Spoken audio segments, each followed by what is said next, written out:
नांदेडमधील नायगाव तालुक्यातल्या हिप्परगा येथील ग्राम रोजगार सेवकाची निवड रद्द करावी या मागणीसाठी जिल्हाधिकारी कार्यालयासमोर आमरण उपोषण सुरू आहे।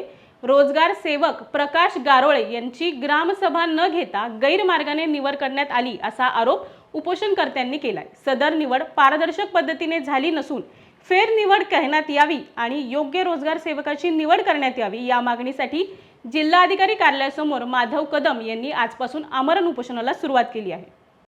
आमच्या हिप्परगा जनरल नायगाव तालुक्यातील ग्राम रोजगार सेवक बदलण्यासाठी उपोषणाला बसला आहे। आज चौथा दिवस आहे। मी माधवराव शामराव कदम हिप्परगा जनरल येथील रहिवासी असून आमच्या गावातील ग्राम रोजगार सेवकाची ग्रामसभा घेऊन निवड केली नाही।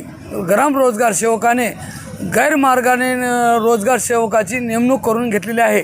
तरी कृपया संबंधित अधिकाऱ्याने त्याची दखल घेऊन ग्राम रोजगार सेवकाची निवड रद्द पूर्वीच्या ग्राम रोजगार सेवकाची निवड रद्द करावी व दुसरा ग्राम रोजगार सेवक आमच्या इथं निवड करण्याचे ग्रामपंचायतला भाग पाडावे व त्यांच्यावर योग्य ती कारवाई करून पोलिसात गुन्हा दाखल करावा।